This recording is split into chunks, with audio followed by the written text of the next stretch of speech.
line with non-overlapping intervals, almost without leaving any empty spaces.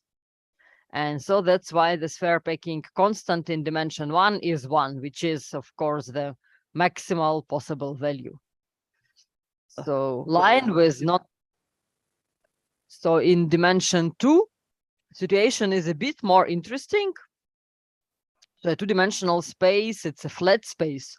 For example, a surface of a table. And so a ball in dimension 2, it is just a disk.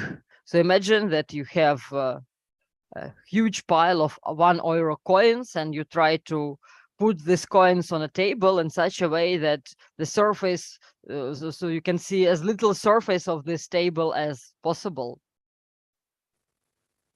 And so after a bit of playing and experimenting, you will probably come up with this triangular lattice, which you can see in the middle of my slide. And indeed, this is the optimal solution. And in dimension 3, so the ball, it's just the usual ball, or an orange, or a cannonball. And from a grocery shop, you probably know that you can stack balls into such a pyramidal shapes, and that they will be rather dense. And so actually in dimensions 1, 2, and 3, this turned to be the correct answers. And in dimension 1, the answer is trivial. In dimension 2, it's rather easy and was established a long time ago. And in dimension 3, it is known as famous Kepler's conjecture, and it kept mathematicians working hard for several centuries. So the Kepler's conjecture was made in 17th century by Czech mathematician Johannes Kepler. He wrote his famous essay on a hexagonal or on snowflakes with 6 sides. Even though from now we know that he got interested in the sphere packing problem not by himself, but after correspondence with British and American mathematician Thomas Harriot. And so they both thought about sphere packing from a very practical point of view. For example, Thomas Harriot was asked by his sponsor, Sir Raleigh, what is the best way to put cannonballs into a ship? And as he started thinking about this problem, first he discovered several dense configurations, described it in his works, but also started thinking about connections between sphere packings and atomic theory, which was, of course, the frontier of science, and even beyond the frontier of science in 17th century. And at that point, he wrote a letter to Johannes Kepler, and Johannes Kepler published a beautiful essay describing all these questions and ideas, also mentioning connections to the atomic theory. Of course, as we know from 21st century, that this view on atoms is a bit naive, and it's not exactly how condensed matter works. But of course, for 17th century, this was a very brave idea. And so also, of course, at that point in 17th century, people would not know what is a mathematical proof and what is mathematical conjecture. So Kepler just stated that he described this usual way of stacking oranges, as we know from a grocery shop, and he just wrote that this is the optimal way. But since then, mathematicians were wondering, is it in true the optimal way, or maybe it's possible to have some improvements? And so now I would like to show you that this question is actually not as simple as you might think. And even the three-dimensional sphere packing has several geometric surprises in it. So let me first remind you of one much simpler geometric question. It is so-called question about kissing spheres. So imagine that we have the following situation. We have one red sphere of radius 1 and a supply of blue spheres of radius 1. And what we are trying to do, we are trying to make a configuration of blue spheres so that each blue sphere touches a red sphere, and at the same time blue spheres do not intersect. They might only touch each other. And then we call each such configuration a kissing configuration. So for example, in dimension 2, we know that the analog of a sphere is a disk. And so if we put one red disk in the middle and try to construct a configuration of blue disks, such that each of these blue disks touch a red one, and also these blue disks, they are not allowed to intersect and they can at most touch each other, then this configuration with 6 blue disks is the optimal one. And so the vertices of blue disks will form a regular hexagon, and it does not take much thought to see that we will not be able to put one more 7th disk into this picture. However, in dimension 3, everything is not so obvious. And so it's not difficult to construct a configuration with 12 blue spheres touching one red one. And for example, we can just put the centers of the blue spheres into a vertices of a regular icosahedron, while the center of a red sphere would be in a center of this icosahedron. And so this is configuration, it works. In this case, all blue spheres will touch a red one, and at the same time, blue spheres will not touch each other. So it seems that there might be enough space to put a 13th sphere. And so this is also a famous discussion between David Gregory and Isaac Newton. And Isaac Newton claimed that 12 is the optimal solution. But David Gregory thought that 13 is still possible. And so now we know, actually, since 19th century, we know that Isaac Newton was right and Gregory was wrong. And maybe that's one of the reasons why we know and remember Isaac Newton much better than poor David Gregory. And so you can think of this problem as a very simple local version of the sphere packing problem. And you see that even for this question, answer is not obvious, and we would need some complicated mathematical techniques to actually prove, for example, that 12 is the correct answer to the kissing number in dimension 3. And so let me tell you a bit more about sphere packing in dimension 3. So let me now present 2 packings for you. And so 2 packings in 3 dimensions as my candidates for the optimality. And so one of them I will construct in the following way. So you remember in dimension 6, the best packing was the hexagonal lattice packing. And so now I will construct my 3-dimensional packing in layers. So I will take my my hexagonal packing of disks, but now I replace all the disks by 3-dimensional balls, and I imagine that these balls, they lie on a flat surface. And then on the next step, what I will do, you will see that now I will have gaps between my balls. And so of first layer, say, of the balls of the blue layer. And now I will put a new layer of balls, namely this green layer. And each green ball will lie in a gap between blue ones. And it's not difficult to see that I cannot put one green ball into each hole between green ball into each hole between blue ones, because then I simply will not have enough of space. So, but I choose every second of them. And so I'm putting this next layer of green balls, and then green balls, they again, all the centers of these green balls, they will lie on a surface parallel to my original surface. And the new balls will also form, the centers of new balls, they will also form a hexagonal lattice.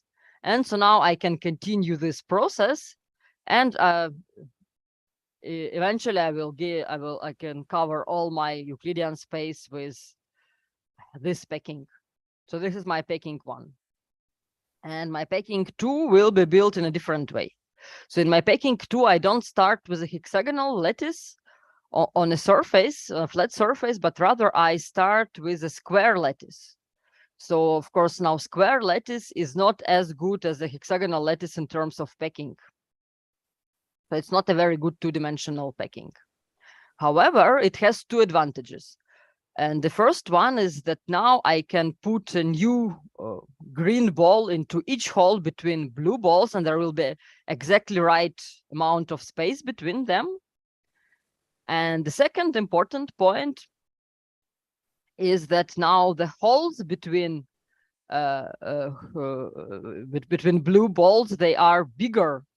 And so my new layer, which consists of green balls, it will lie lower. And so in this sense, this might compensate for the loss of density in each layer. And so maybe now I will give you an opportunity to vote and to say, for what do you think, which packing is better? Is this packing the densest, or is this packing the densest? And so unfortunately I cannot see the audience. So those of you who are brave can now raise your hand and vote for the first packing. And those who are still brave and are not afraid to express their opinion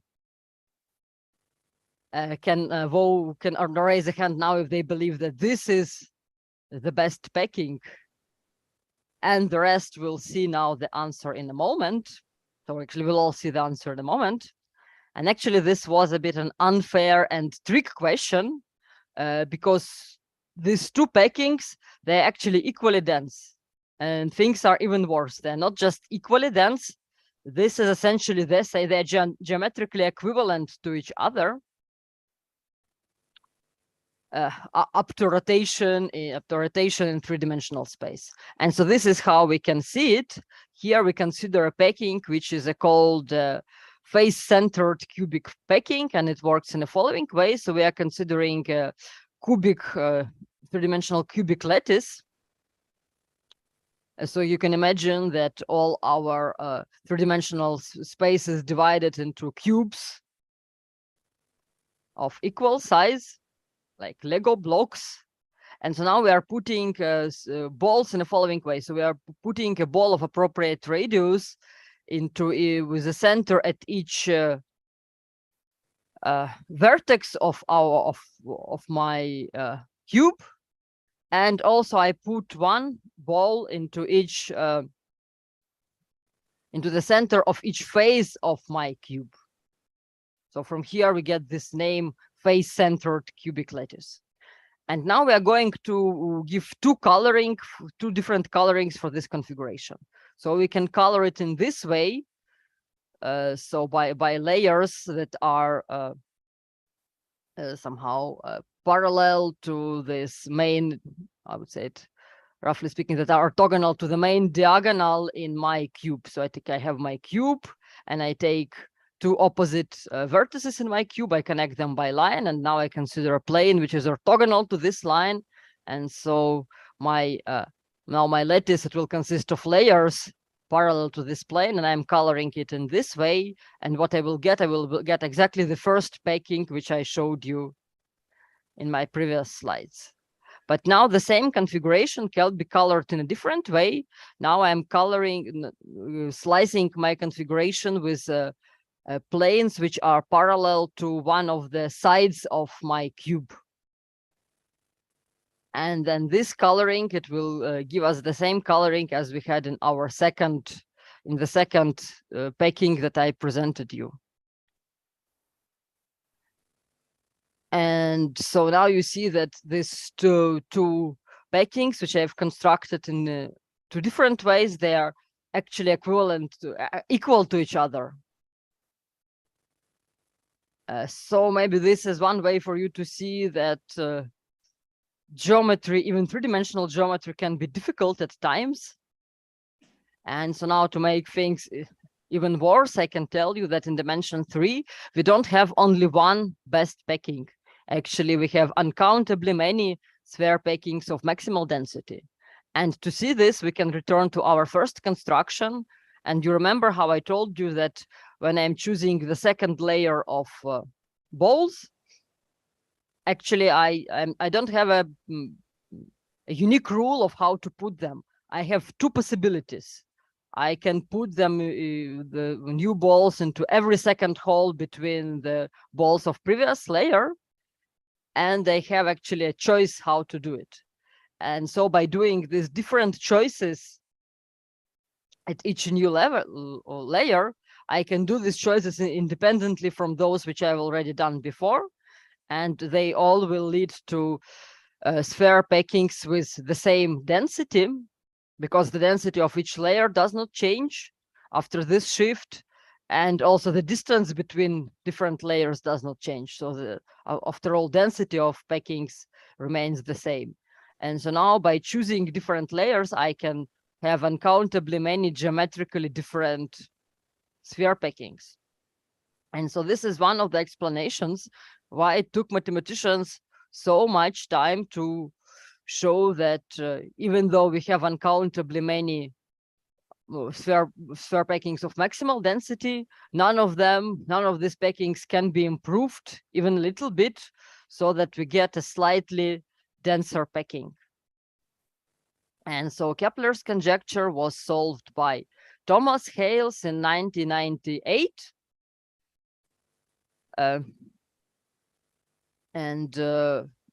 Yeah, so this was a big success of geometry, and in his proof he followed a technique actually developed by several generations, or suggested by several generations of mathematicians, but he was able to complete this project. One of the reasons was that he used computer computations, and so in 1999 he announced published a proof of Kepler's conjecture, and for a long time there was a debate whether it should be accepted as a proof or not because of this computer-assisted nature of the proof. And so Thomas Hales went further, and he wrote a formal proof of this theorem, which can be so that each proof each step in his proof can be verified by a proof verifying software. And this way also, of course, started very interesting area within mathematics, which is this computer-assisted proofs and formal computer-verified proofs. And so now let me tell you a little bit about what is a dimension. And so in my slides, we have already seen what is dimension 1, dimension 2, and dimension 3. And I think we had very good intuitive understanding of what we are talking about. But as we now would like to make this jump to higher dimensions, so maybe it's a good time to introduce some formal definitions. And so the definition of dimension for a mathematician, I would say it's a purely formal definition. So so maybe for physicists this could have a different meaning, because physicists could give physical interpretations to extra dimensions.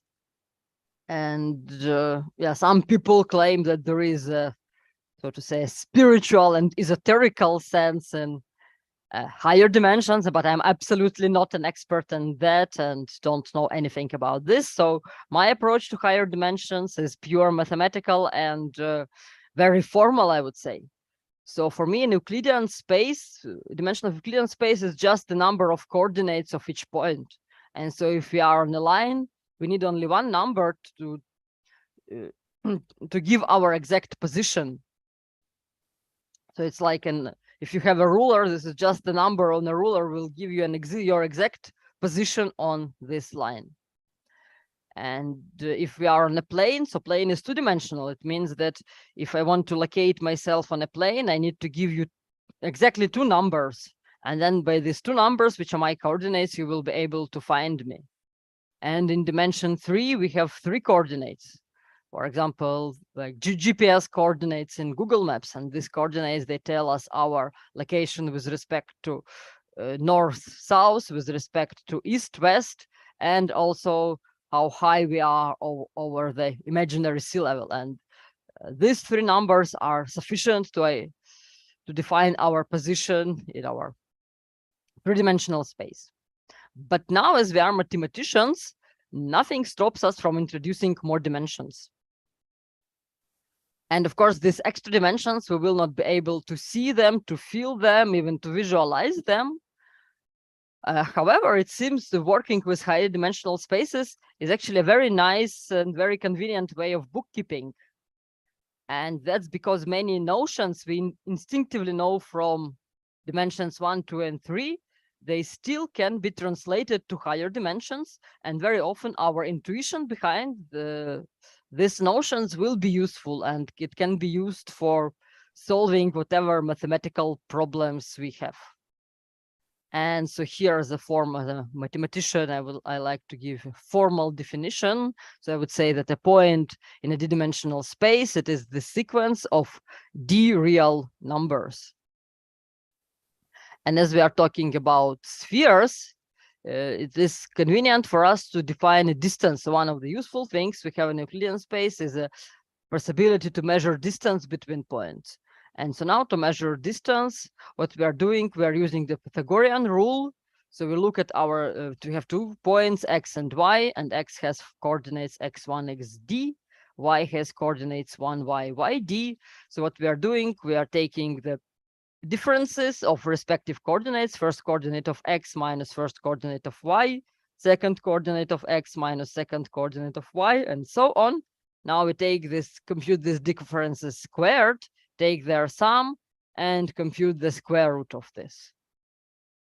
And so this gives us distance in d-dimensional Euclidean space. And if we apply this to dimensions 2 or 3, we will get our usual Euclidean distance we are all familiar with. And now, as we have defined what is a distance, we can also define what is a ball. Because as I told you, that sphere packing problem, it's a problem about packing balls. So even in higher dimensions, we have to know what are these higher dimensional balls. And for us, a ball with center at some point x of Euclidean space, and some radius r, it would be the set of all points that are within distance r from the center x. And so if you try to apply this definition in dimensions 2 and 3, you will get a usual definition of a disk and of the three-dimensional ball. And so now, here I will summarize for you. So what do we know about the sphere packing constant? And so the sphere packing constant is completely solved only, right now it's completely solved only in dimensions 1, 2, 3, 8, and 24. And as I already told you that in dimension 1, this problem is just a very simple problem. I would say it's trivial. And in dimension 2, it's a little bit interested, but the idea of the proof was given by Axel Thuer at the edge of 19th and 20th century. But then his proof was not considered exactly rigorous, and some flaws were found in his proof. So his proof was fixed, and a much more rigorous proof was written by Feierstoff, a Hungarian mathematician, I would say in the years around the Second World War. So there have been several papers. So I don't give an exact date here.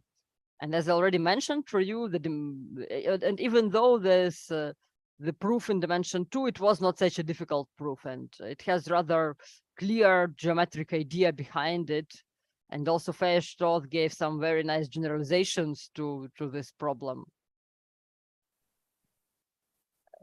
And so as I told you that in dimension 3, situation is very difficult, and it's just a very, very difficult proof, which was somehow worked out by Thomas Hales. And then there are many dimensions where we don't know the answer. So in dimensions 4, 5, 6, 7, and so on, often we have good candidates. We have configurations of spheres that are widely believed to be optimal. But at the moment, we are quite far away from having proof techniques powerful enough to prove that these configurations are indeed the optimal ones. And so here we have two more exceptional dimensions where things become easy again. And these are dimensions 8 and dimension 24. And so in dimension 8, we have a configuration called Leech lattice. And it's a very beautiful, outstanding mathematical object. It comes up in many different areas of mathematics. And in particular, it gives us the sphere packing, which is much better than all other sphere packings in dimension 8. Or somehow stands out. And you see that in dimension 8, we can cover about 25% of 8-dimensional Euclidean space with 8-dimensional balls of equal radius. And so I was able to prove that it is indeed the optimal packing configuration in 2016.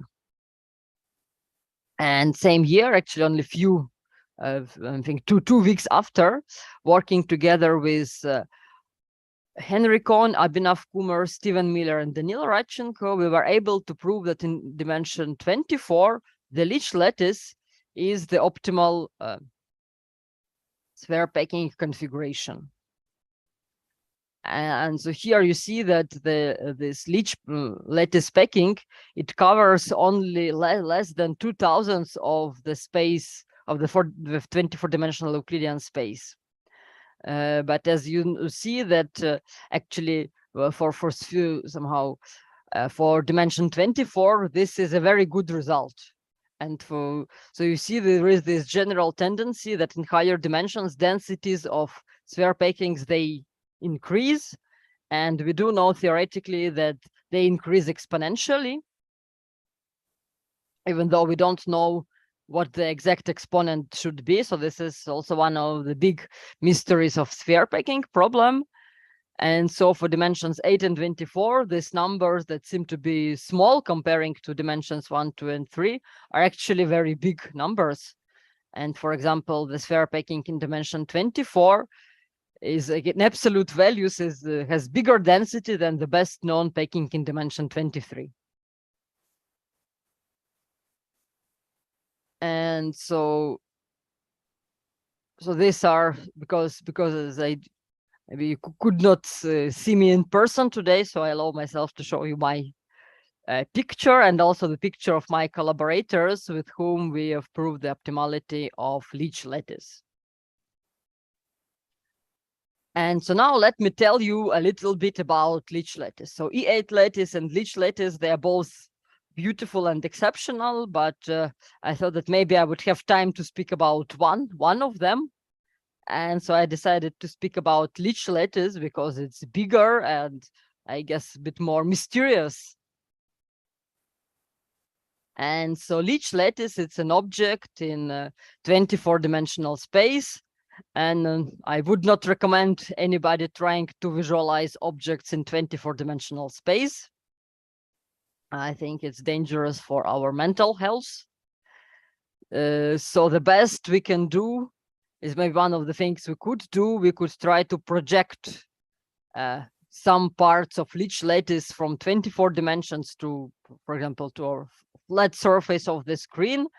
And so what you can see here are the shortest vectors of the Leech lattice projected on a carefully selected two-dimensional subspace. So you can see somehow that you can guess that there is a lot of structure and a lot of symmetries going on in here. And some people who are better than me in programming, they also managed to make really beautiful movies of Leech lattice. And many of these movies, they are they depict the projections of Leech lattice to a two-dimensional space, and this two-dimensional space is rotating in 24-dimensional space. So this way, I can try to grasp some of the beauty and symmetries of the Leech lattice. And so maybe let me tell you a little bit of a story about.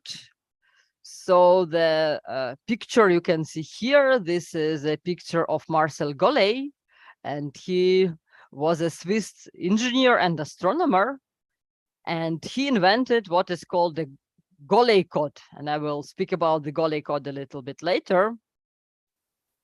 So it's a code which was used to encode signal for its secure transmission.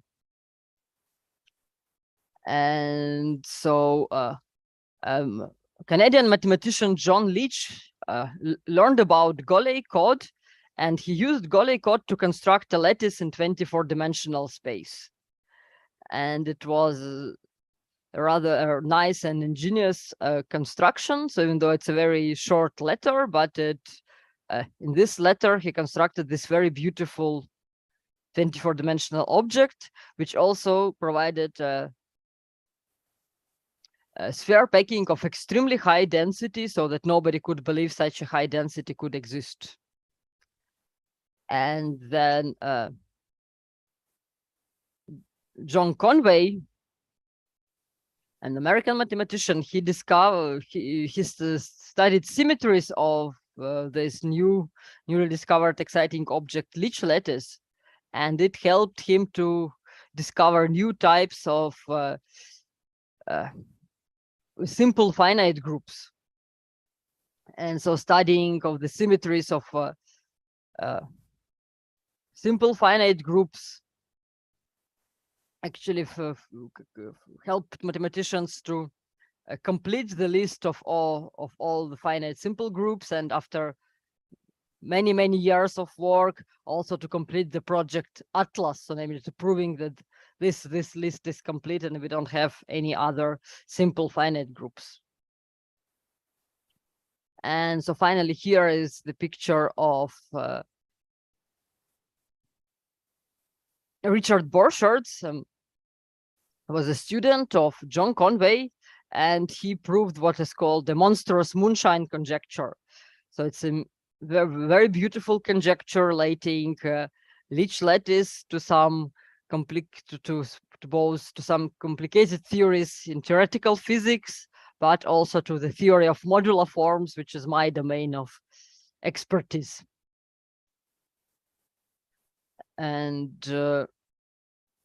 so Leech lattice is an extremely, from mathematical point of view, it's an extremely beautiful object, and maybe in a short talk like today, unfortunately, I will not be able to tell all the interesting facts about it. So here I would need probably a semester or maybe two. So what I would like to finish my lecture with is by telling you about some applications of Leech lattice. And actually, one interesting part of this story is that it's not true that Leech lattice was discovered by mathematicians, but then used for something in technology. The story went in actually in opposite direction. First, the Goalie Code was discovered, and then after discovering the Goalie Code, mathematicians were able to construct the Leech lattice. And so here are the portraits of people who are probably famous computer scientists who basically defined this domain of so-called error correcting codes.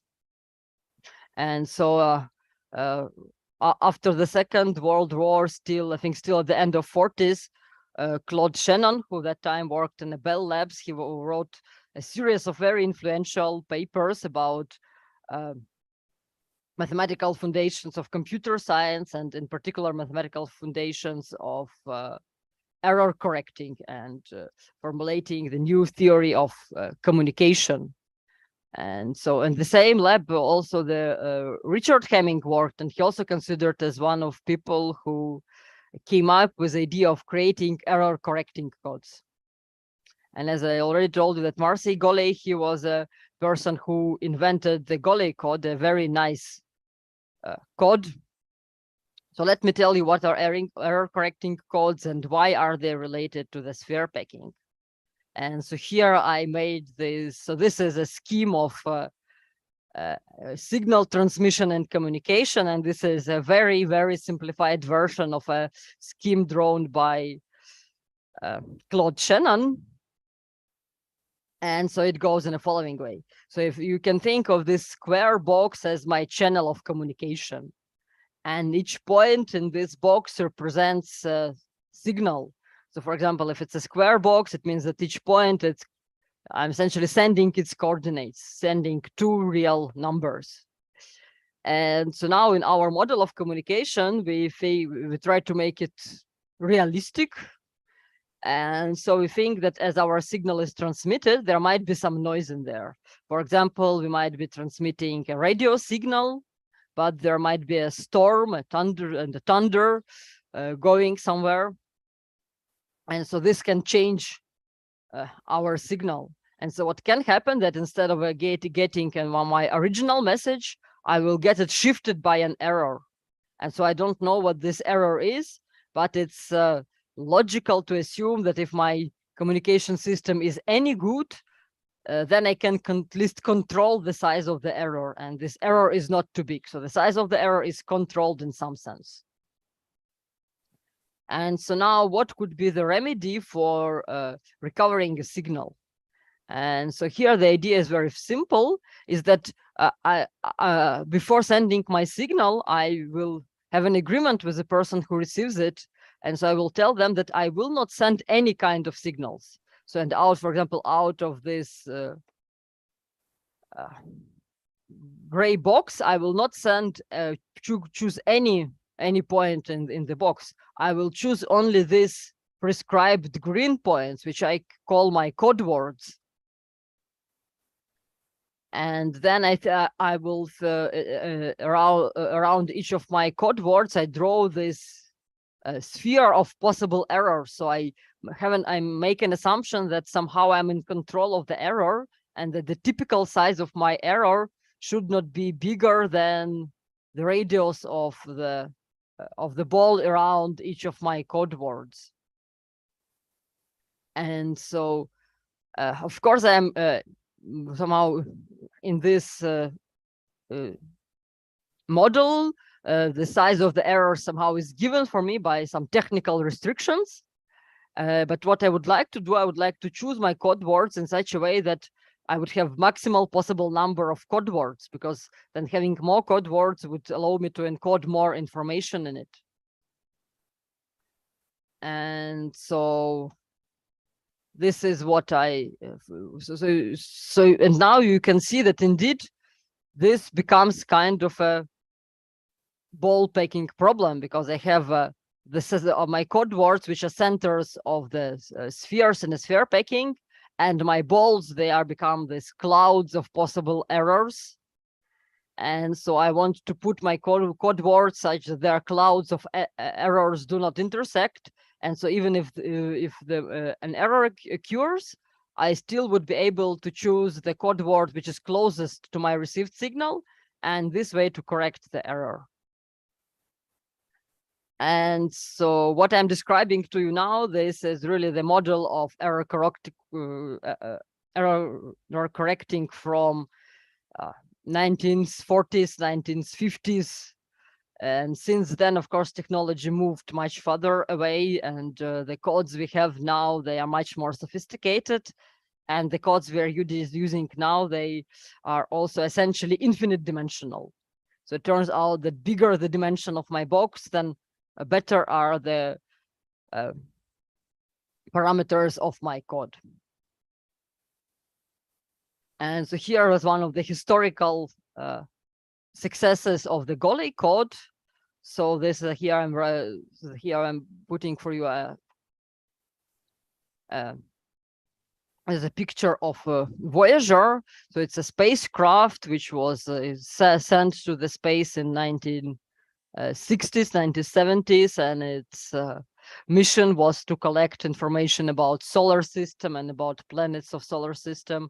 So it was supposed to make black and white and also possibly color photos and then send them back to Earth. And here, of course, errors can occur. So astrophysicists and astronomers would like to have the biggest possible, best possible number of good photographs, giving the limitations such as so resources somehow when spacecraft is outside, and of course its resources as energy and materials it has are all limited. And so this is a quote for Wikipedia, that error correction was vital to the success of this mission. And actually the error correction used for this particular spacecraft was the Goalie Code, which is somehow pre-father of the Leech lattice. And so so I would like to thank all of you for your attention. And maybe before I finish, I would like to say also a few words about my talk. And because I was invited here as a scientist from Ukraine, but in my talk I did not speak about Ukraine. I just spoke about science and about mathematics that I love. And of course, you can think that all these wonderful things that were discovered, that all the discoveries I spoke to you, they were made possible because in between wars, there is also time for peace. And many of these beautiful discoveries and applications, they were made in a time of peace. And this is what now is missing from in Ukraine. And so, of course, I know that among all other countries helping Ukraine, Poland is among our strongest supporters, and so many refugees from Ukraine were able to find refuge in Poland. So also the political support from Poland is extremely important for us. And so I know that over this past terrible 4 months, we have seen huge number of very destructing, awful images from Ukraine. So for my last slide, what I've decided, of course, I could have shown, when I prepared my talk, I thought about it, well, maybe it would be appropriate to, of course, to remember about all our friends and colleagues who have died, about all our destroyed universities and institutions. But instead, I decided that probably we have already seen so many of these terrible images. So what I would like to show, so these are photos made by my mother in her garden near Kiev. And so now situation around Kiev is a bit easier, but a few months ago, the Russian troops were maybe as close as 10, 20 kilometers to this garden, but fortunately they did not get in there. And so today we can see beautiful flowers that grew up there. And so I would like to thank again Piotr for inviting me to this event, and I'm very sorry that I could not make it in person. And I hope that I will visit Warsaw soon on another vacation and maybe make up for this cancellation. And so I think we still have a bit of time maybe for your questions. So I would like to thank you for listening to this talk, and please ask me your questions. So here I written some possible topics for the questions.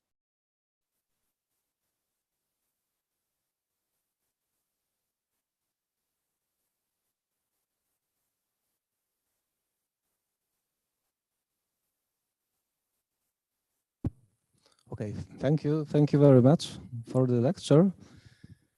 And also those kind words at the end of the lecture. We hope that this is at least small symbolic support for all the people from Ukraine. And we have some lectures which were asked online, but maybe we can start with lectures here in the lecture room. Maybe people online do not see the lecture room, but here is also quite a number of people who have some questions. So let's hear to these questions first. Thank you for the excellent lecture. Actually, Мирного неба для вас. Я вже 8 тижнів вчуся українську and багато розумію. My question is, can you maybe explain some modes of packing which I should expect exist in higher dimensions, like 8 dimensions, because I think this may be interesting. I don't know. My intuition is telling me that in higher dimensions there are some interesting modes of packing, like kind of suboptimal packing, which could be considered. Well, I'm just interested in. And also, my second question is, could you tell a bit more about mathematical methods you employed in your studies? Because you mentioned that one guy proved something, but it wasn't clear enough from mathematical point of view. That wouldn't be said that this is, really proved. So what are your methods? Yeah. So for the construction of packings in higher dimensions, so here actually there is no one general method which gives good results in high dimensions, and it's a very strange problem. So if you try to do things in very high dimensions, many people proposed some concrete recipes how to proceed. And this actually, it's not only like a curious mathematical question, but this kind of question that has applications, for example, in cryptography and coding theory. So just to give maybe some recipe which gives some packing, even though it's suboptimal. And it's rather strange that this what we know about dense packings, so that if you take an average packing, random packing, so to say, if you take like random points on random and then maybe manipulate them a little bit so that it indeed becomes a packing, there are ways how to do this. For example, we may be randomly choosing points, but then we are adapting the size of a ball so that it's still a packing. Then this packing are all essentially the best what we can do in very high dimensions.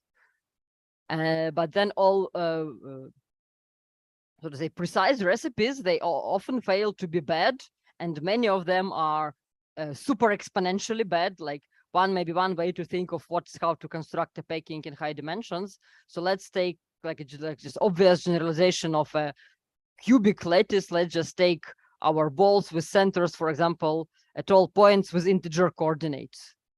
And this would be a super exponentially bad packing. And then there are some smarter methods. For example, some of them come from algebraic number theory, but those are only exponentially worse than the random ones.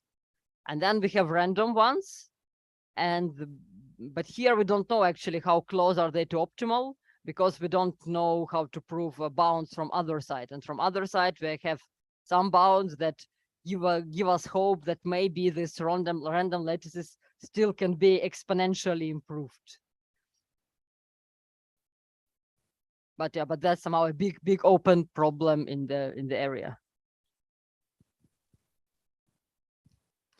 All right. Another question? Okay, thank you. So my question is, Yes. what about the proofs of these optimal packings in higher dimensions? Because your proof was heavily based on the existence of this very symmetric lattices, and then you found some minimizing function. And why can't we do this for other dimensions? Are we unable to find these lattices, or are there problems with finding these optimizing functions, or is there another problem? And if I may, I would like to ask a second question as well. Because we've been only talking about symmetrical packings, and are asymmetric packings in general always worse, or do they have some interesting properties in higher dimensions?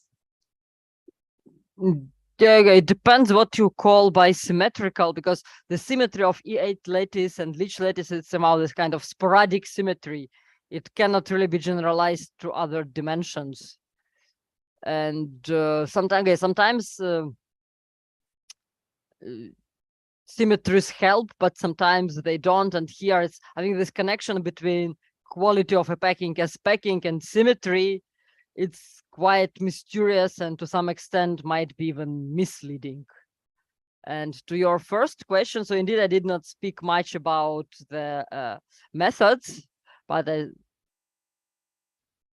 so maybe my answer will be interesting only for those who also watch some other of my lectures or read my paper. But essentially, so the Kohn and Elkis prove the theorem, which gives us a certain method how to prove upper bounds for the packing. But this method, it gives a sharp bound in dimensions 8 and 24, and it gives some bound which is not sharp in other dimensions. So that's the problem. So for other dimensions, we cannot simply use Kohn-Elkis method.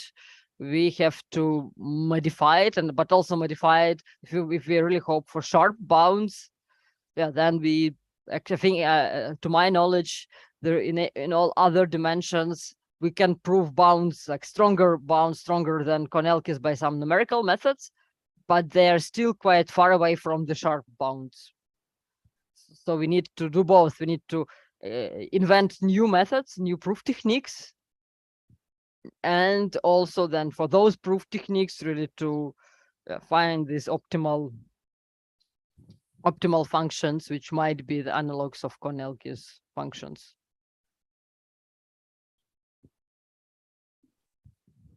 All right, another question. My question, do you expect some interesting relations, phenomena, events, if the Euclidean dimension equals 10? Why 10? Because it is a paradox of packing, but packing in orthogonal Euclidean lattice, namely, if dimension is 10, then the middle ball crosses the walls of a 10-dimensional cube.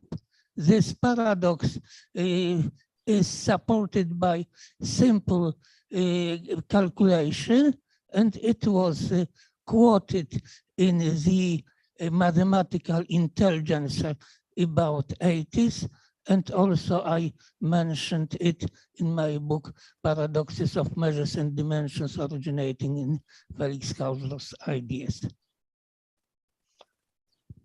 Yes, I know that dimension 10 is interesting, and if I'm not wrong, that in dimension 10 is the first example when our candidate for, like among the best candidates for the packing, we don't have a lattice, so where the optimal packing is very likely to be not a lattice packing.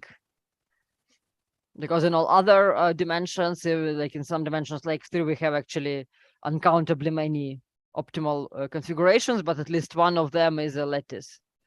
And so here it's a different different situation.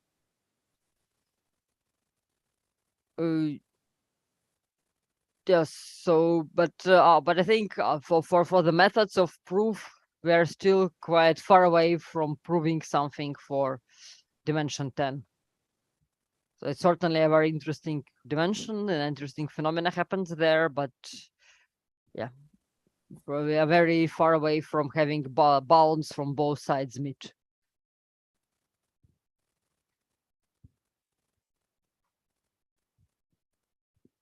Oh, hi. Thank you very much for the interesting talk. I wanted to ask a quick question. Based on your experience, which dimensions would you imagine would be solved or found the optimal packings next? So for which dimensions would you bet will be discovered soon or later? Yeah, so maybe, okay, so I guess probably 4, it would be logical to crack 4 the next. It seems the simplest from all points of view. So, I mean, it's the smallest among open dimensions. There we have a like reliable and rather nice candidate. There is sufficient progress, or there is at least the kissing sphere problem is solved in dimension 4, so not at least for the number of spheres, not for the uniqueness of configuration yet, but at least we know that 24 is the kissing number in dimension 4. So probably 4, but it's a bit difficult to say how many years it will take. I don't know, maybe next year, maybe in 10 years, maybe in 50. Hard to say. But I would bet maybe between 1 and 10.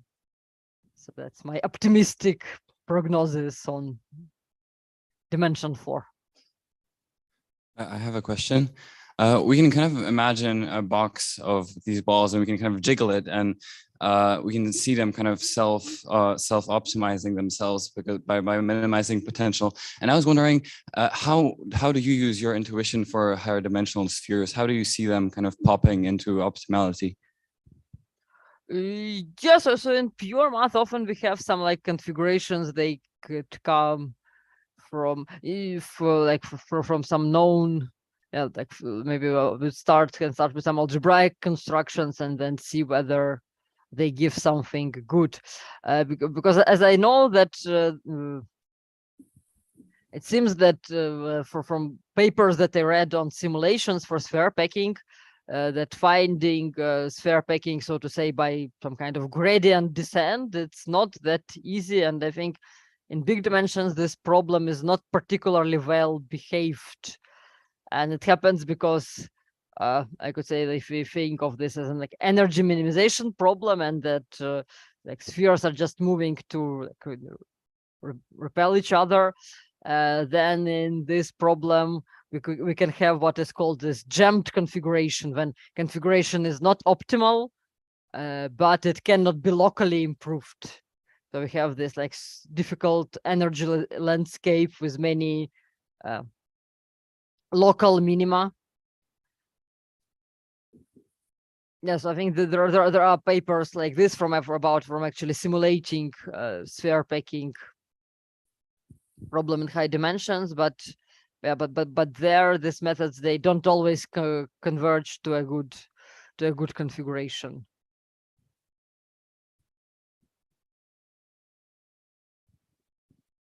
Okay, thank you for interesting questions. For interesting lecture and other questions. But I would like to ask about, because I saw that your idea is the kissing number. The kissing number is quite related to the sphere packing problem, and another approach to this to sphere packing problem, because as I see in your approach, and I check that the boundary for kissing numbers in dimension from 8 to 24 is changing, and the huge distance between lower and upper bound are in between. It's some 16, 18, so it's quite high.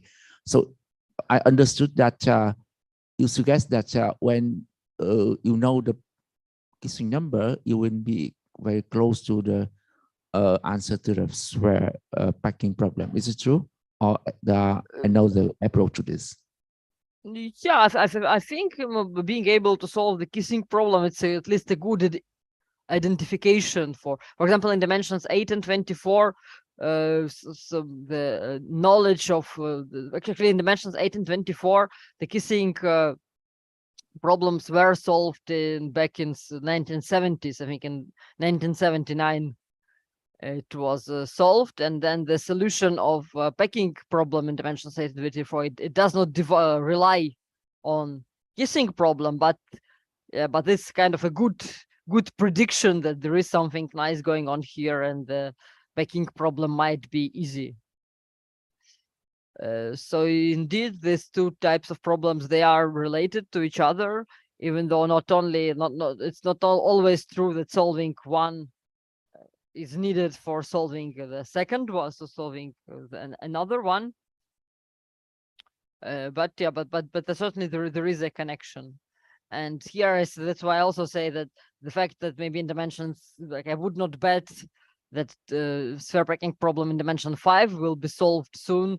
And one of the reasons for this is that even the sphere sphere kissing problem, which is a much easier compact problem, it has not been solved there. So here I see little hope for solution in dimension 5, while in dimension 4 there is some positive results. And this gives hope that maybe dimension 4 will be within reach after a few years of work.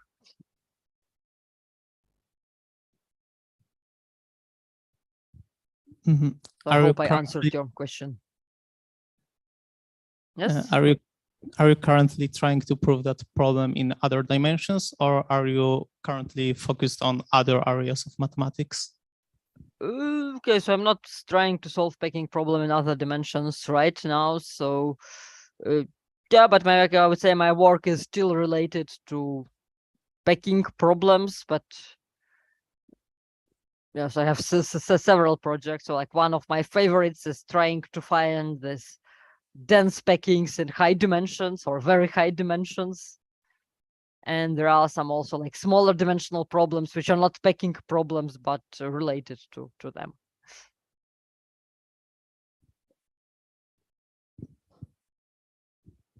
I'd like to ask about a possible generalization of this problem, because you can, instead of taking the 2 norm on the Euclidean space, you can take the P norm, right? And are there some doubts? Yes, so there are papers like this and similar methods, some methods that apply for usual spheres. They also apply for these P balls, and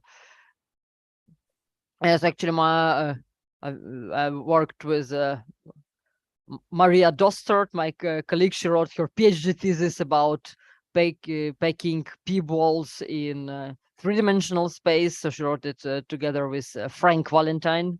But I think this is like mostly computational work. So they developed a method, but then to obtain bounds, they had to go to the computer, and computer proved bounds for this type of packing. But there are also some interesting phenomena occurs, and so at least on experimental level, on level of numerical data, so Frank and Maria, they were able to find the regime where indeed like upper bounds came very close to the density of existing packings. So so for p-balls also there might be something very interesting going on.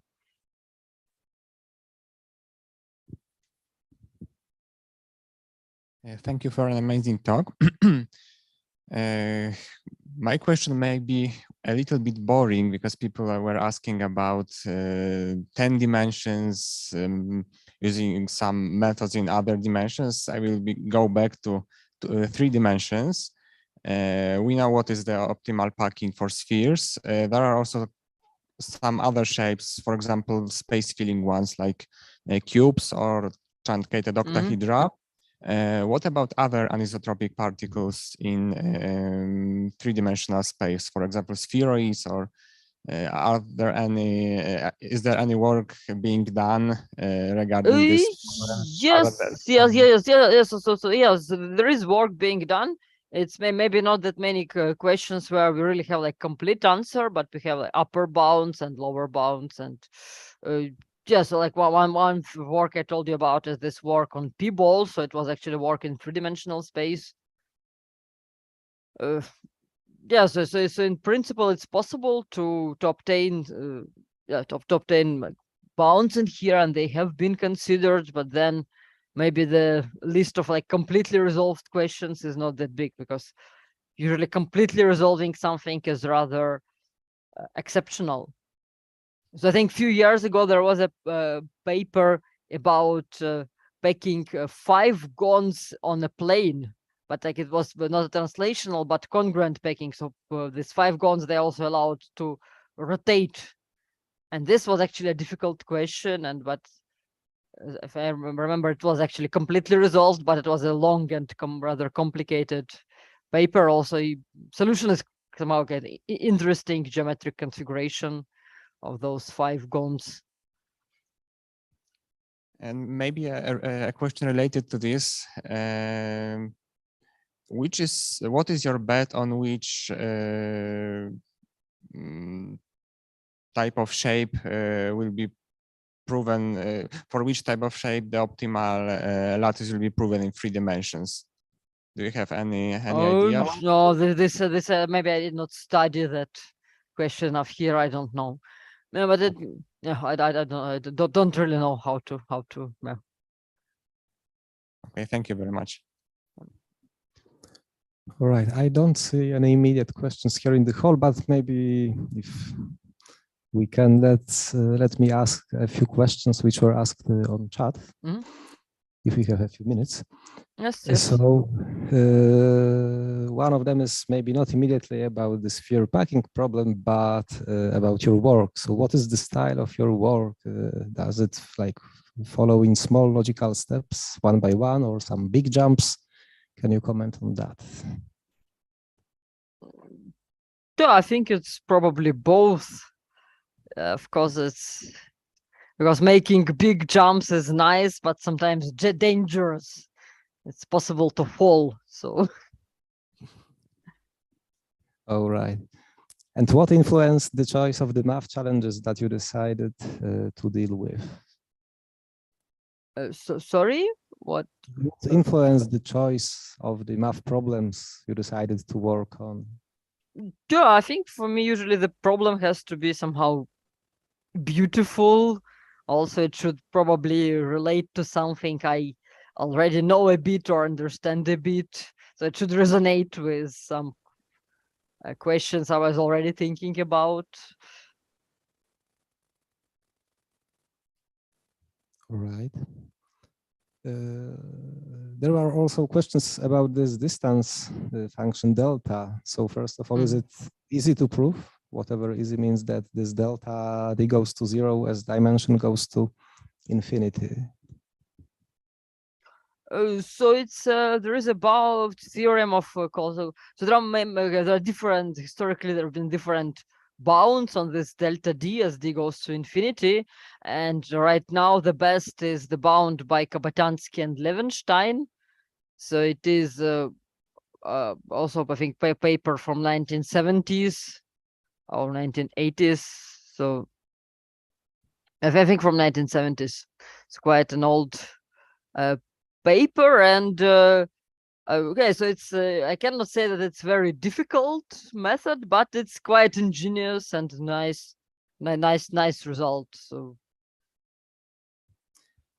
And how hard or easy would that be to predict this delta D dependence on dimension? Can it be probably maybe guessed somehow or derived? What are your views on that? Probably no. I don't think it can be derived. I think it's because it's like the solution of this complicated optimization problem. I don't think that there is like an easy formula for delta D. No, this definitely not. And also we know, I think I did not include plot in my lecture, but this delta D in dimensions, we know it became quite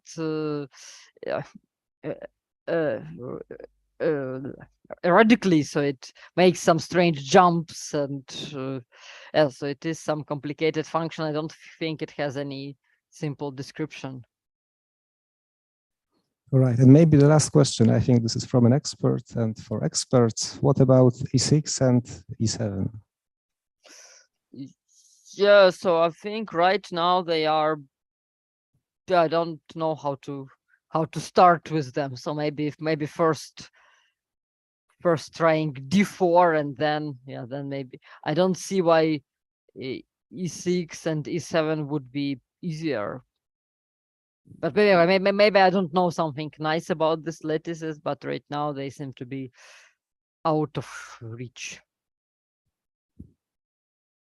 Okay, maybe one more which just appeared. Is there any connection with your work and the Langlands program? I would say in a very, very vague and general sense. But yeah, like some dualities that are formulated within Langlands problem, they did prove a role in my construction of this auxiliary function or magic function. But at the same time, these are not the dualities which are somehow not known or that are mysterious for the Langlands program. And I think in a Langlands program, it's quite of common knowledge. And yeah, so in this sense, I think my results don't contribute much to the Langlands program. In the opposite direction, maybe I'm using some ideas from there to construct my magic functions. Okay, I think it is time we should finish, at least here. So thank you once more very much for the lecture. Thank you again for invitation. And we very much hope we can meet in person also. Yes. I hope we will meet in person. So then I wish you nice evening. Okay, thank you and bye. See you next time. Bye.